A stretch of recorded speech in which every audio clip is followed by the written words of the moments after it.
So moving ahead for the second part of the debate, that is the role of the SGLT2 inhibitors, I would like to call Dr. Hamid Farooqi. He's a consultant endocrinologist and the director, Dubai Diabetes Center, UAE. Sir, can you please? Thank you. Thank you for the very kind introduction. So first of all, as you would have noticed, this is pretty much the last talk of PES of this year. And when I looked at it and I said, whoa, you have put me at the very end. Where is Ali? I'm the last. So he said to me, he didn't, he should have, that he saved the best for last. Okay?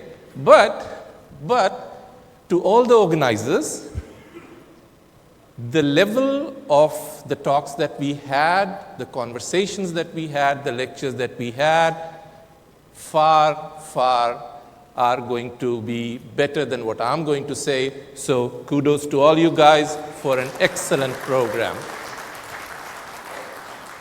But ladies and gentlemen, there was one exception, and that was that last talk.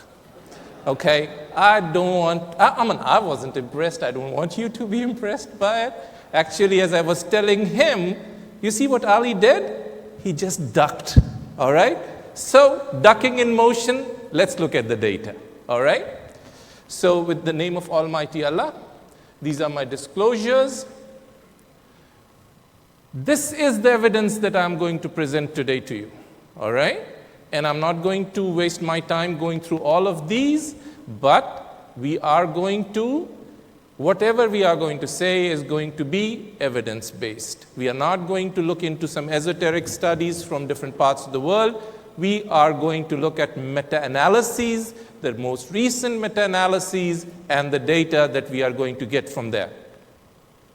So, very quickly, we do know how the SGLT2 inhibitors work, and just to refresh our memories, there is filtration of glucose from the blood, and the SGLT2 receptors basically, they absorb back the glucose which is precious to our body, and we don't want it to go waste.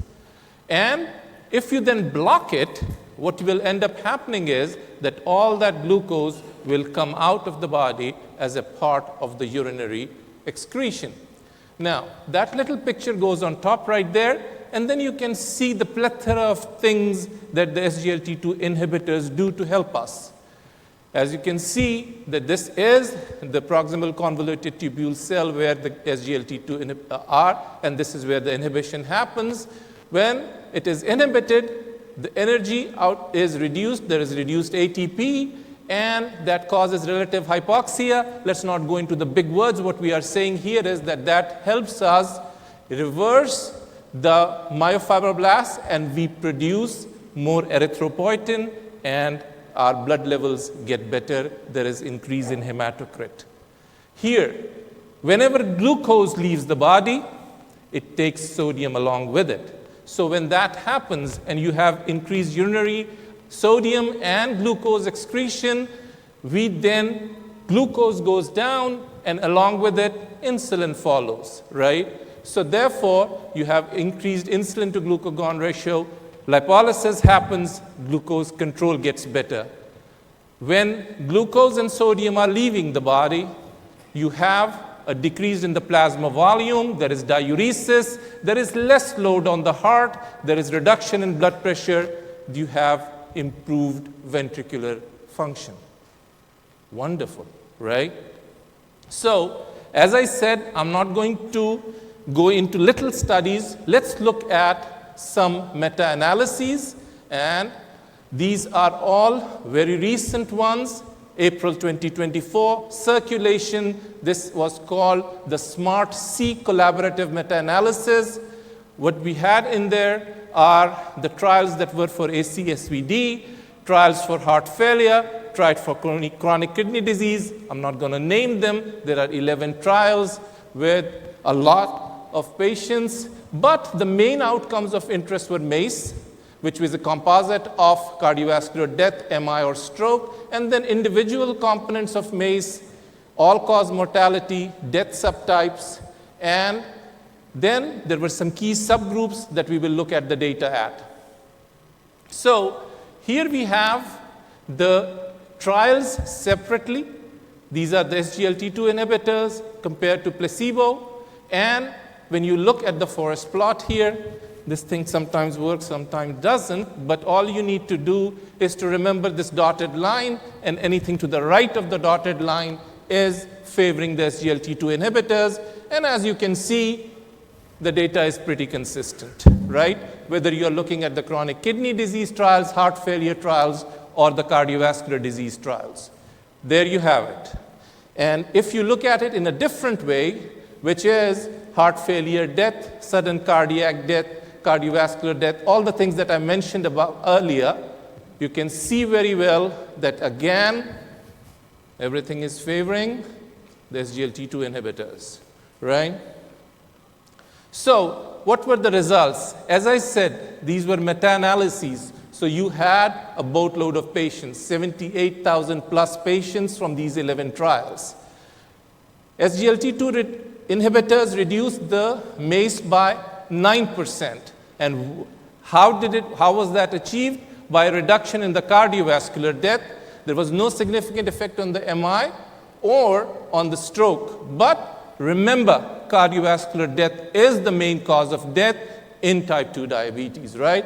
So where was it primarily based out of? Reduction in heart failure death and sudden cardiac death, the big ones that are causing this mortality, right?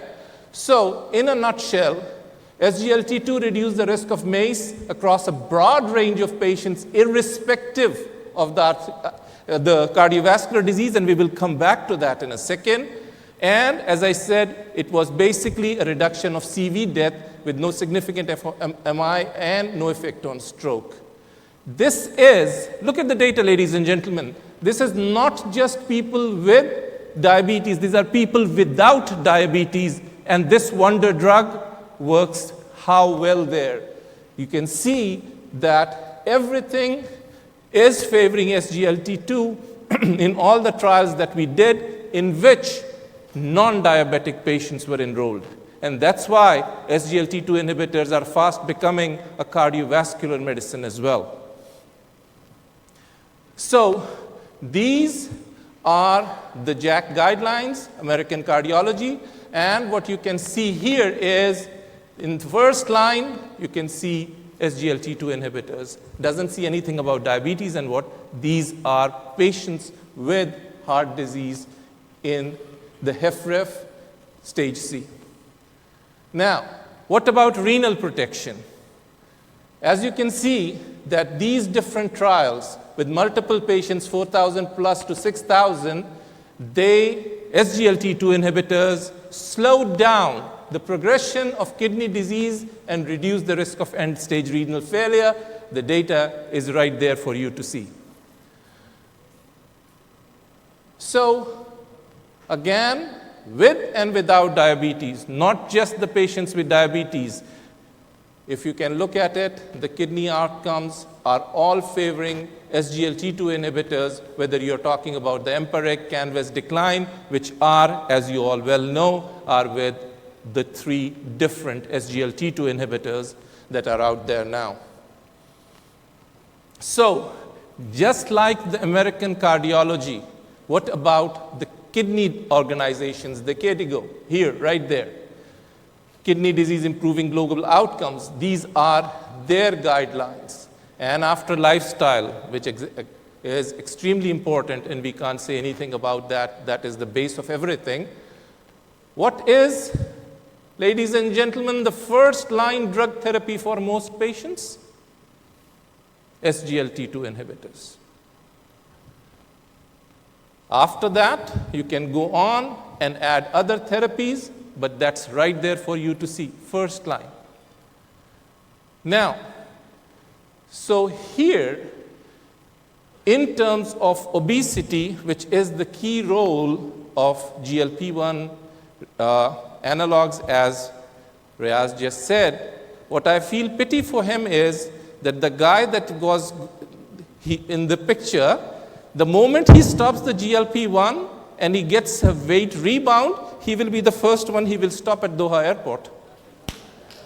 So, Now, moving on, so yes, there is not that huge an impact, but there is a slight reduction in body weight. We are not claiming to be a weight loss medication. There is a 1.88 kilogram weight loss, and it may be a decrease from the fluids or what have you, but the key thing is it's not putting weight on you, right? It is maybe decreasing the weight, but it's not putting weight on you, right? So this is our own study. I just had to match up with him by showing, oh yeah, we also do a certain amount of stuff. So here we are, and this is, again, we published it January 2024, and this proves the point, what I just said about the security guard in Doha, that after a certain period of time, the weight did plateau out, and there was, in fact, a partial regain of weight. I will admit right now that this is not the newer GLP-1 analogs, because for us to do this study, we had to go back and look at what these people did on the earlier ones, but this is the data. Now, what about blood pressure reduction? This is again a meta-analysis, 10 randomized controlled trials with nearly 10,000 patients, and as you can see, the 24-hour systolic blood pressure decreased by 5, 24-hour diastolic blood pressure by 2.39. Office, when you just measured their systolic blood pressure by 4.5 and diastolic by 2.12. And there is data to prove how much each millimeter of mercury decrease in blood pressure, the effects and whatever, right? But this is what this poor pill called SGLT2 inhibitor does for you, all right? Okay, moving on. We do know how SGLT2 inhibitors work, and they work independent of plasma insulin, right?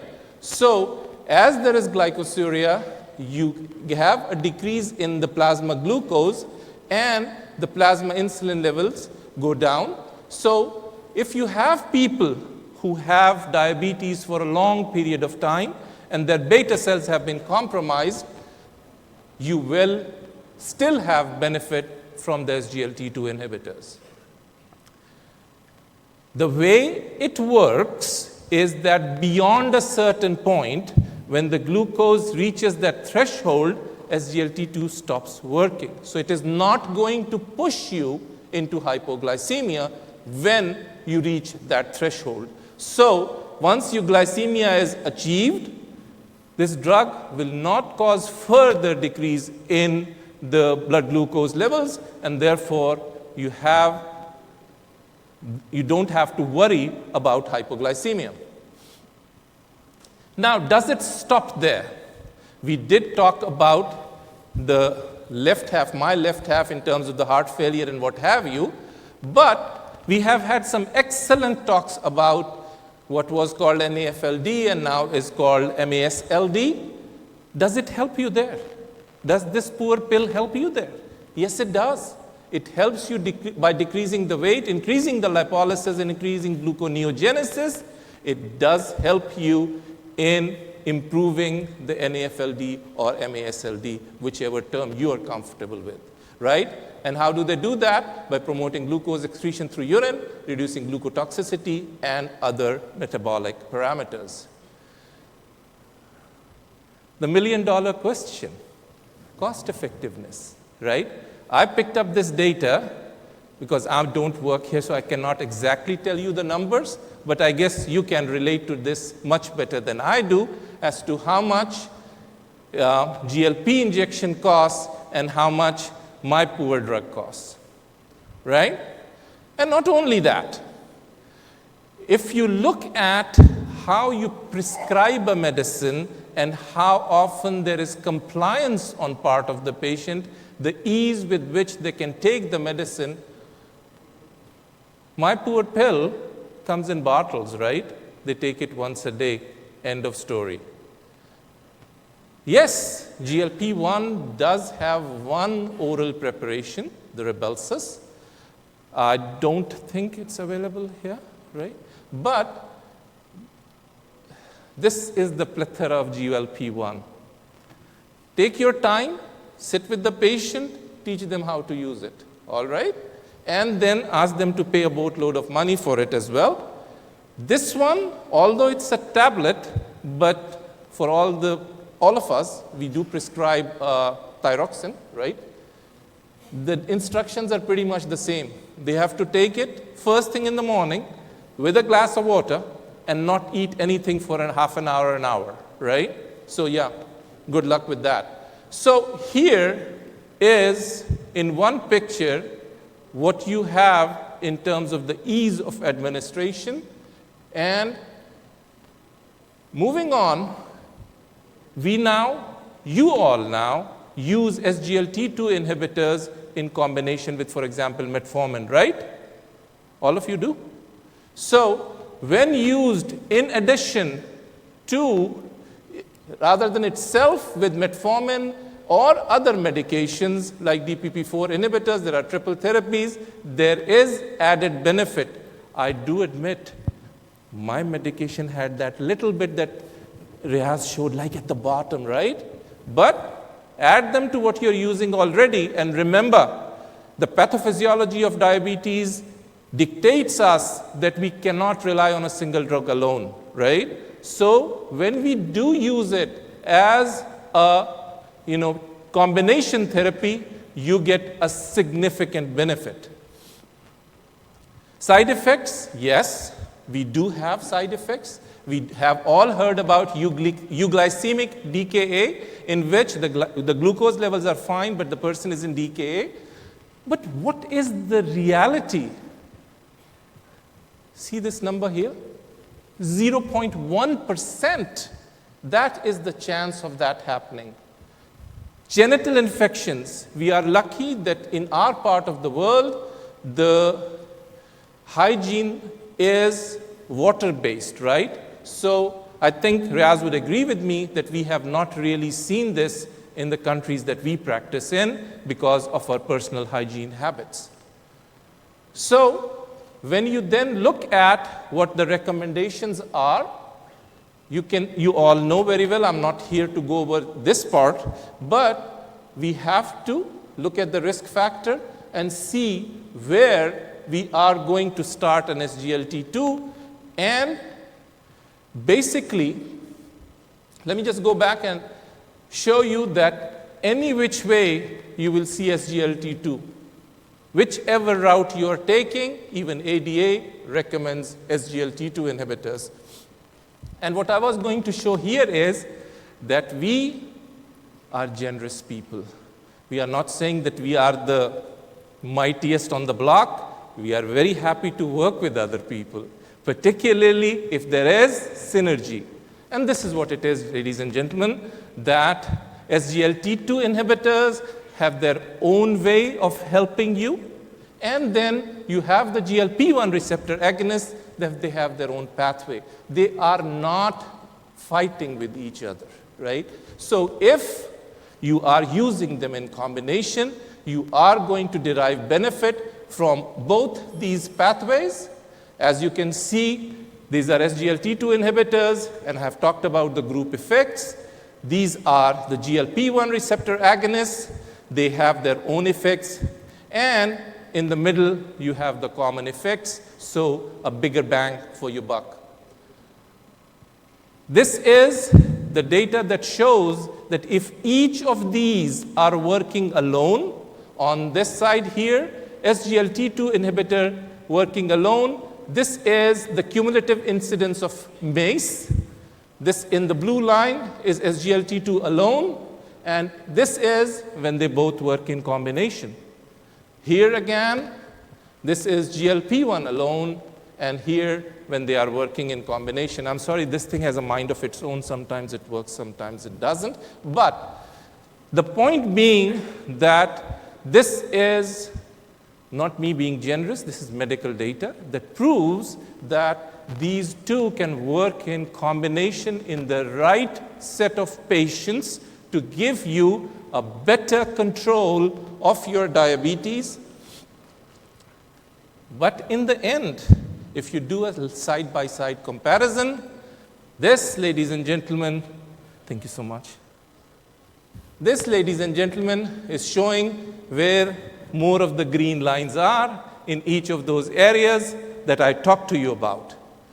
So I would like to conclude the last session of our PES, and I think you guys will conclude it, but my talk, I would like to quote a little bit of poetry, if you don't mind. So GLP-1 analogs are like the external beauty, captivating and alluring with their weight loss benefits, while SGLT2 inhibitors are the true beauty that lies within. While GLP-1 work wonders on the outside, it is SGLT2 inhibitors that safeguard the heart and kidneys, the real treasures of health. So as poetry reminds us, beauty may be fleeting, but protecting what's inside is what lasts. And for that, SGLT2 inhibitors take the crown. With your permission, I would like to end by a quote from Allama Iqbal. Zahir ki aankh se na tamasha kare koi, physical appearance. Zahir ki aankh se na tamasha kare koi, ho dekhna to deedaye dil va kare koi. Thank you very much. Thank you, Dr. Hamid, for such an excellent talk. And I think we have a serious competition between the two drugs. So let's have a quick audience poll. So how many of you favor the role of the GLP-1? And what about the SGLT2?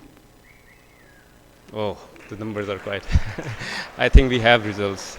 But again, both these medications, they have their own benefits and implications. So moving ahead, I would like to take expert opinion from our esteemed panelist. Dr. Sadia, please. I must say, excellent presentations. Both speakers were excellent, and they presented their stance very accurately, very rightly. But in the beginning, Professor Riaz, they presented a war video, so it did not happen. But the marvelous presentation by both the speakers, and whenever there is a time of practical application, there should be an individualized approach. The both drugs are very good, but the individualization is the thing that matters. What is the comorbidities of the patient and what is their affordability? So the take-home message will be there should be the individualization of the approach in every patient. Thank you. Dr. Ahmed Imran, please. Well, thank you. As Dr. Sadia said earlier, excellent talks. I think every year the quality of debate gets to a newer level, and this time it's superb, really excellent talks, both speakers. I think Dr. Hamid Farooqi in the concluding remarks did say that the good thing for us diabetologists, metabolic medicine, endocrinologist specialists, both the drugs are kind of friends with each other. They can work with each other, and so we can have an additive effect. The whole talk, if we see both the talks, we were talking about which one is the better one. I don't think the talk was a yes or no kind of talk. So there is no doubt both medicines do have cardio-renal metabolic outcomes, and they improve those outcomes, and they can work together. So I think for us in real life practice, it's a blessing to have both at the same time. Thank you. A question. We'll take the questions of the experts. So Dr. Malia, please.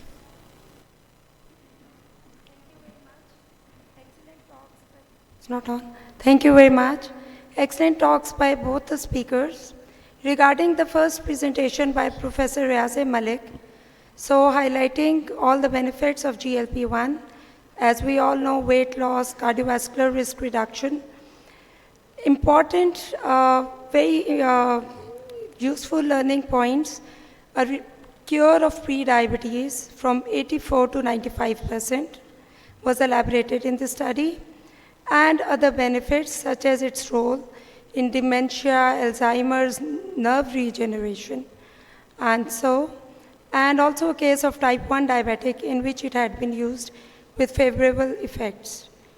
Regarding the second presentation, excellent presentation, both, and that also highlighted the importance of SGLT2, especially in heart failure and CKD, as we all know, and highlighted the importance of cost effectiveness and compliance, which is ensured by its oral administration as well. However, both drugs are excellent drugs and have revolutionized the treatment of diabetes. They should be used as indicated in your patient and can be used in combination as well, as highlighted by Professor Hamid. I have a question for Professor Riazi Malik. Are you using GLP-1 in type 1 diabetics with normal weight, normal BMI, and what are your outcomes? Because it's not in the guidelines as far as I know.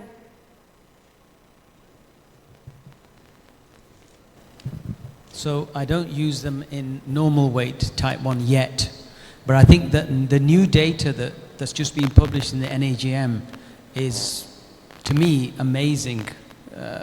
The outcomes in a 12-month study, and I think the fact that it got published in the NAGM Great. in itself with 10 people tells you how people really are kind of thinking this GLP-1, there's something extra special about this. Great. Yeah. So we can use it in type 1 without It's not weight concerns? at the moment, no. Honestly, it's about individualizing. It's about what you think it might or may not be useful. But when I saw that data, now there is currently a trial ongoing, a proper trial that is going to look at the benefits. But it's awesome. I mean, if you can achieve results like that in early type 1, it's better than teplizumab, you know? Thank you very much. So we have questions now. Yeah. I'm Dr. Altaf from Faisalabad. It's been a wonderful debate, and both the debaters ethically used all the best ways. Probably किसी मुशायरे में या किसी concert में जो best शायर या best singer होता है उसे आखिर पे रखा जाता है. So probably this presentation, a debate kept at the end of the endocrine conference, probably it was one of that strategy. One of the best presentation, best session, I feel. My question to Dr. Hamid is, we now care for pre-diabetes now. What about the metformin has been long been used with overweight as well as in milder doses normal weight people.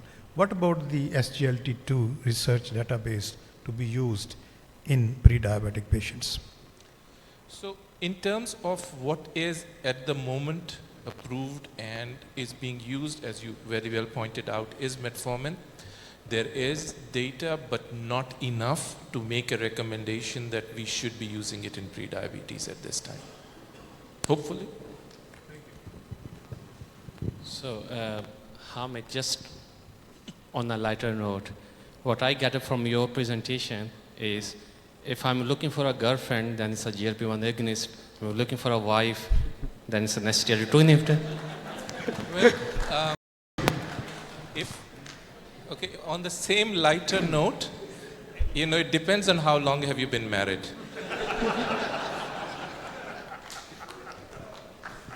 Duration of diabetes. So, any more questions? I'd like to make a comment to the point, use of GLP-1 analogs as adjunctive therapy. So we have data in nearly 70 people in Sheffield where we've used it. It is safe, but it's of course off-label, so you need to counsel the patient very, very carefully. The other point on that, just in the interest of balance, you can of course use flozins as well, very carefully selected people with type 1 for cardiometabolic benefit. But the main agent has been withdrawn, the license, in the UK at least. In the future, there is a continuous ketone monitor being developed that will allow safer use of flozin in this population. So both agents hopefully have use as adjuncts.